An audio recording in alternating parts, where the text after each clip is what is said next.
Hey, what's up everyone? PersNikity here. Welcome back to the Lost Legacy Crushing Difficulty walkthrough. We're moving on to Chapter 6, the Gatekeeper. Now, I'm excited to be bringing you this video because from my searches so far, I can't find any Crushing Difficulty walkthrough for this level. So if I'm able to get this video up as quickly as possible, I might be the first one to have a walkthrough for it online. So that's always really exciting.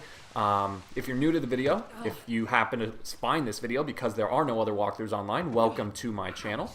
If you enjoy what you see, if it helps you out, I always appreciate a like and subscribe, but other than that, I'm not going to pester you about it because we are here for one thing and one thing only, to beat this level on Crushing. Now, I'm going to be straight up, this is a tough level. So far up to this point in the game, in my opinion, this is the toughest level to beat on Crushing. And that's because you're going to be in a forest area with an APC, which is basically that giant tank with the turret on top.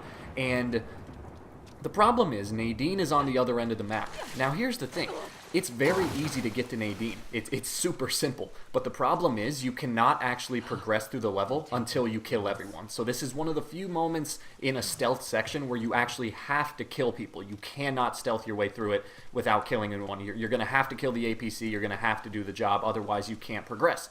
The problem is on Crushing Difficulty, the enemies are just unrealistically ninja-like. They can sense you even if you're standing in the grass sometimes. It's incredibly unpredictable. It's really annoying. So I doubt you're going to be able to get through this section just with stealth. But I found a trick, a really, really useful strategy, which I'm going to share with you. If you stand, and I'm not going to get too far ahead of myself, but basically what you're going to do is if you stand on the edge of the map, you can kill one or two enemies at a time, and then if you retreat quickly enough, you can actually re-enter stealth mode and the APC won't be able to track you. So again, you're going to see me do that. I'm really kind of proud of this strategy because I had a lot of I spent a lot of time on this. I think it took me about an hour and a half to figure out what I needed to do. I kept trying different approaches and nothing seemed to be working. And more importantly, nothing seemed to be working consistently. This is the consistent method. This worked for me twice. So what you're going to do, you're going to slide down, and here's the APC I was talking about. So the APC is going to be kind of circling around the map, but the area that we're in now, the APC will never return to this area unless you are... unless the enemies become aware of you. Now, I'm going to speed up the video here because you're going to see with this method, there's a lot of sitting around. So what I'm going to do is I'm going to come over here, I'm going to kill two of those guys. Then I'm going to instantly retreat back down here, and you can see that because I got back quickly enough, I'm able to re-enter stealth mode. And you can always know that she's in stealth mode if she's crouching in the tall grass. So now what I'm going to do, same exact thing. I'm going to pick out two more enemies, or at least one more enemy to kill. So you see I see this guy up here, but unfortunately, he ran away, so that's, again, why I'm speeding up the video. Otherwise, I'd just be standing here for like 3 minutes of gameplay doing nothing. But it's important to realize you do not want to venture too far out into the map. Stay near the outer border, because then when you kill the enemies, you'll have enough time to get back to that stealth mode before the APC is able to track you. Now, if the APC does track you, don't worry. I have a contingency plan for that too, and you're actually going to see me utilize that in this strategy. So I'm pretty sure this is the perfect strategy. So you see right there, I killed that guy. Now I'm going to run back, re-enter stealth mode. Because I got back fast enough, the APC was never able to track onto me, which is why, again, I'm able to enter stealth mode. Now I'm going to just rinse and repeat. I'm going to kill one more guy, run back, and you're going to see here, okay, so it's not this one. So once again, I killed a guy, and then I re-entered stealth mode. And you're just gonna keep doing that. Now I killed another guy there, and so you see Chloe did not enter stealth mode. So I'm going to run back to this little place right here. At first I thought I wouldn't be able to run up here because I thought the ground would be too muddy and Chloe would just slip down. But it turns out you are able to run up here. And if you run all the way back to that to the back of the area, the APC will start to leave you alone. So all you have to do is if the APC does track you, if you're not able to re-enter stealth mode, just run back to that area, hang out for a couple minutes, maybe try running back as far as it'll go, and then I promise you the APC will eventually leave you alone. Now here's where it gets really important. You're going to see this guy on this tower really far off. You need to kill this guy. That is a priority here because he has an RPG. So I'm going to start shooting at him. You see it, because he's far away, this can be pretty hard. In fact, this is probably the hardest part of the area, but eventually he will die. And then I'm going to once again run back and re-engage stealth mode just to be safe. And you see that Chloe is in fact crouching, so that tells me the APC does not have a lock on me, and I'm good to proceed. And eventually, if you keep doing that method, you will eventually kill all of the foot soldiers, and then it's only the APC you have to worry about. But the problem is, you're not going to be able to kill the APC while there's humans running around. It's too hard. With that combined firepower, you're probably going to die. In fact, I guarantee you're going to die. So now that all the humans are taken care of, now I can focus my efforts on the APC. Problem is, to fight the APC, you're going to need some supplies. So now I'm going to speed up the video once again, and I'm going to just traverse this entire map. I just picked up a C4 from that container, so you're going to need 3 C4s and 2 RPGs. That's what's going to take down the APC. So now you see I'm going to creep over to this edge. You see that tower off to the left. I'm going to run over there, and under there, there's a box that you can lockpick, and inside is going to be 1 round for the RPG. Now keep in mind, look how close the APC got to me right there. So keep in mind, the entire time that you're scavenging for supplies, there's another C4, make sure you pick that up. The entire time you're doing this, the APC is making its round, so you have to be careful. Do not move until you know exactly where the APC is. Now you're going to see this box right here under the tower. The reason I'm not going for it, right there. You see that if I went for it, that APC might have spotted me, game over. So, again, I'm just going to sit here, make sure the APC leaves me alone. As soon as it does, I'm going to grab my third C4. Now I'm going to scale this tower. Remember, this is where we killed that enemy with the RPG. So you're going to pick up his round, and there you go. You have 3 C4s, 2 RPGs. That's everything you need to kill the APC. So now, what I want to do, it's very important. Do not take on the APC on this side of the map. You're going to want to take on the APC on the other side of the map, further from where our objective is. And that is because once you kill the APC, reinforcements are going to show up next to our objective, and so you don't want to be too close to the reinforcements when they show up, because then they'll spawn on top of you, kill you, and then you're going to have to do this entire section over again. So once again, I'm just being patient. I'm making sure the APC is going to leave me alone. You see right here, I got a little aggressive, and the APC is actually going to spot me right there, which again, I think is kind of bullshit because I was in the tall grass. But anyway, if the APC spots you, or even if it doesn't spot you, immediately run over to this tower. I found this one to be a really good one because you can always kind of avoid the APC's fire. I'm going to shoot 1 RPG. Again, you got to do that quickly. So 1 RPG. Remember, it takes 2 RPGs and 3 C4s. Now it's going to turn the angle on me, and then you see right here, there's this little area you can drop down into. So there's a lot of maneuvering room with this tower if the APC gets a fix on you. That's why I really like it. But now you see I'm going to run and take cover behind this wall here, and now I'm going to go to work with the C4s. C4s are a great addition to this game. There's 1. The APC is basically going to sit still for you.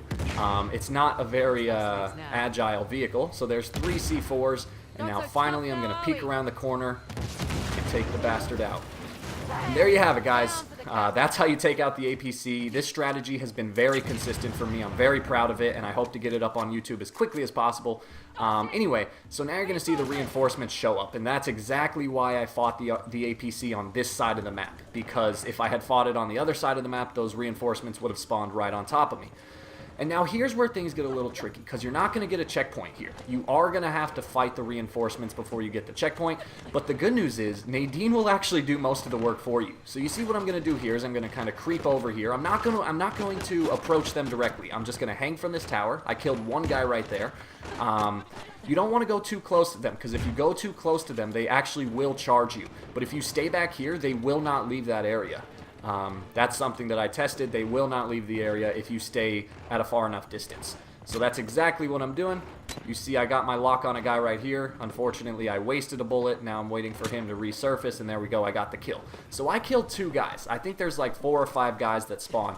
And so now what I'm going to do is I'm just going to kind of run around, look for C4s. You'll notice I picked up 4 more. I'm going to look for ammo, and then I'm going to approach this tower over here, and I'm going to see if I can help Nadine out. If I see any guys, I'll take them out. But you're going to see right here, so there's Nadine. She's running around kicking ass. And I'm just going to wait it out. Again, that's why I kind of sped up the video, because really I'm not doing anything here. But there you go. Nadine will eventually say, hey, it's all clear. She will take out some of the guys for you. So you see there's 2 guys on the ground right there that Nadine took out. That was not my doing. So sometimes it pays to just be patient and wait it out. And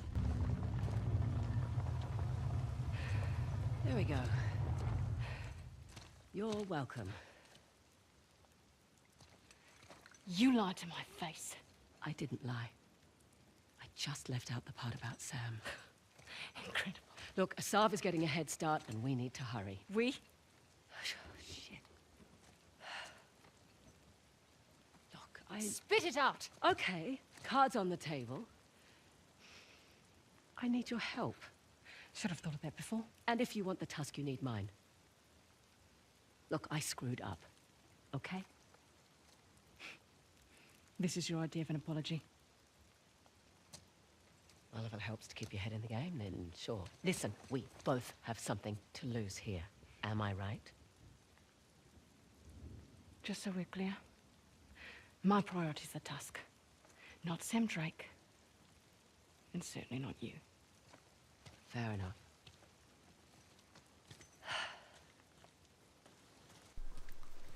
All right, so after that cutscene, you're going to go ahead and approach, just follow Nadine and follow the path. As for the level, that's pretty much it. That's the hard part. Now we just have some fun little gameplay to get through. That's all the combat you're going to have to deal with in Chapter 6.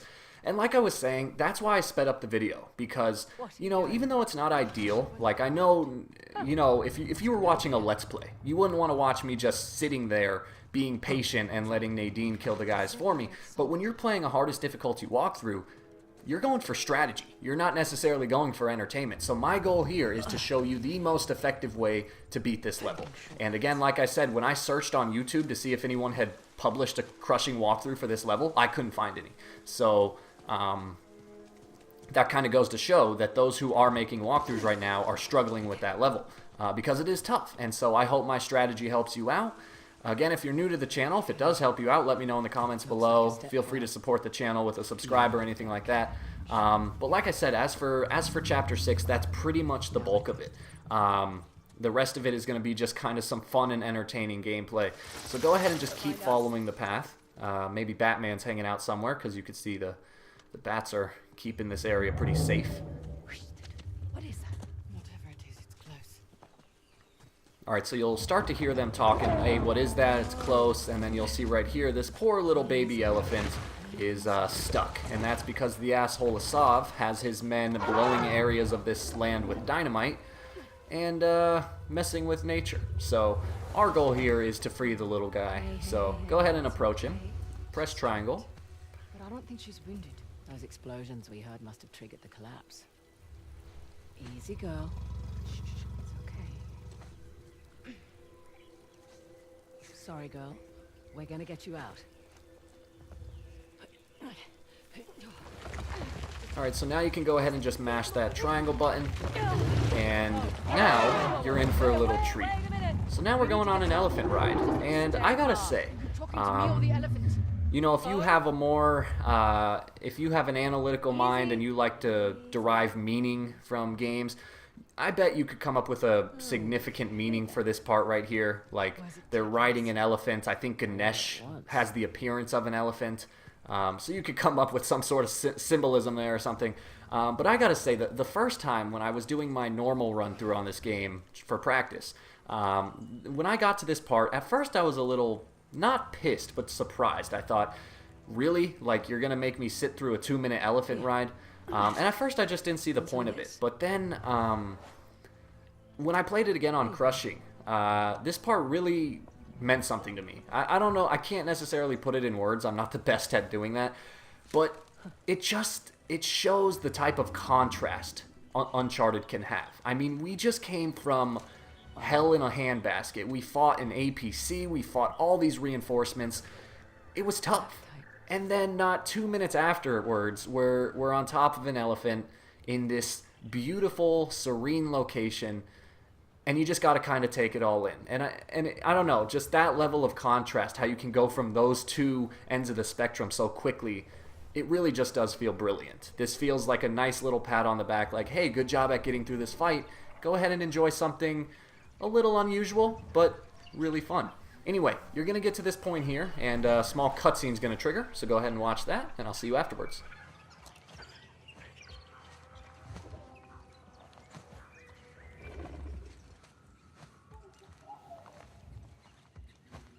Look, I'm not very good at the whole people thing. You're a selfish dickhead. Yeah. You're right. I am a selfish dickhead. Yeah. It's good to hear you say it. Well, did you hear that, Dad? Did get something from you after all. What happened with your father? He was the guy that couldn't walk away. The Ministry of Culture offered to finance one more of his expeditions. Because this time he said he was onto something big. He was always onto something big. But bandits raided his camp and, local authorities found him weeks later. And this stupid thing is all I have left of him. I'm sorry. Oh, hey.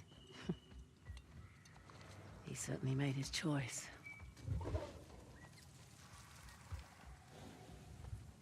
So, Listen, Fraser, you don't have...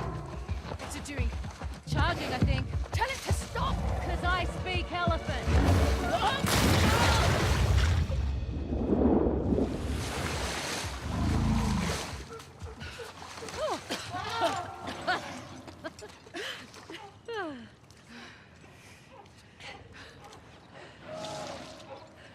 Look at it.